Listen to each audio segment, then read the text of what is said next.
Hello, light plots, part 4. And what I want to do is let's just take a look at a real light plot for a real show and see what we can figure out from there. Let's flip over. This is the Penguin Repertory Theater. Here, let's just start at the top. Right, so at the very top of this drawing, we'll see that there's the logo for the show. How the World Began is the name of the show. Right, I have the theater name and theater logo, which is the Penguin Repertory Theater. The director, the scenic designer, the costume designer, my design logo. And then below that is a legend, which we should be familiar with.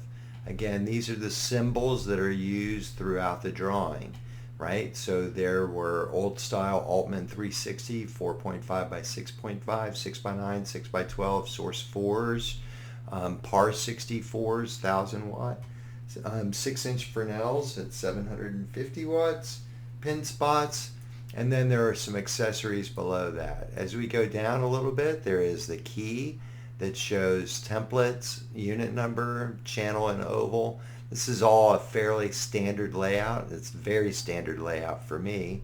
Below this is a union bug and my disclaimer. And at the very bottom is the name of the drawing, right? So it's the overstage light plot, the date that it was drawn, who it was drawn by, and then there is the ever important scale, right? There's also a place for what version it might be.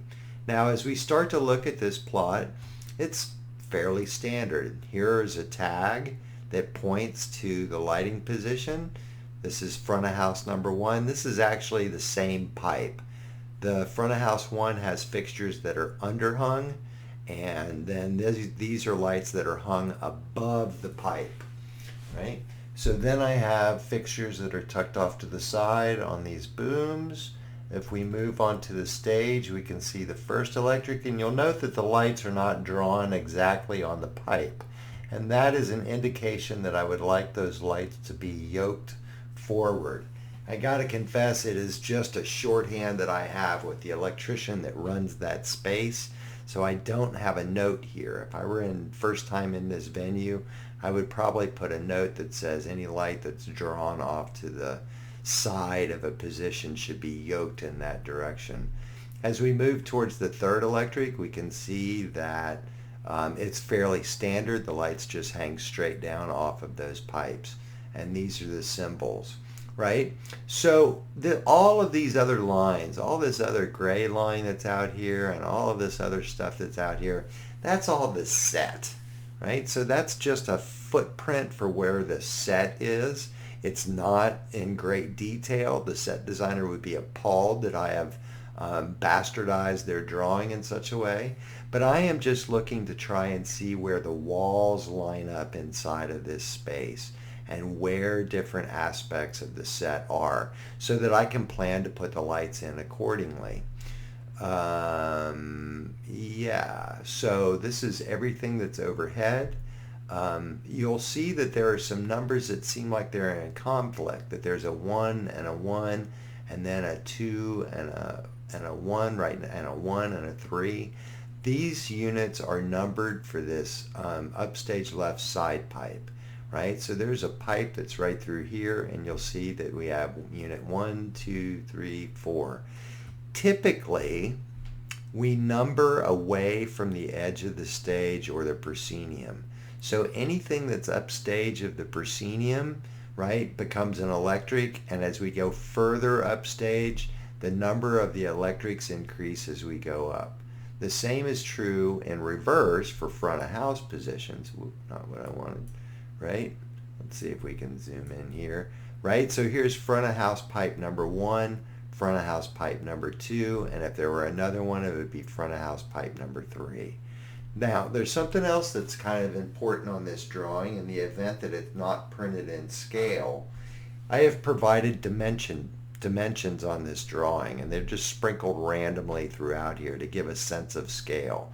So the dotted line, dashed line in the middle of the drawing is my center line. This is the edge of the stage, which is not indicated. Again, I have some shorthand with my electrician.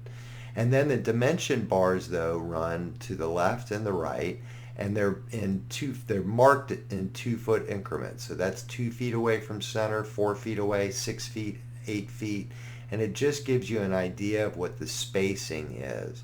The reverse goes the other direction, so -2 feet, -4 feet, 6 feet if we're going stage right. Right? So this is the information that's located on this plot, and we can see all of the same information. I have my focus or purpose information. We have the unit number. We have the symbol and the wattage. I have the channel number inside of the oval. And you will note that there is no dimmer information anywhere on here. The dimmer assignments are the responsibility of the electrician.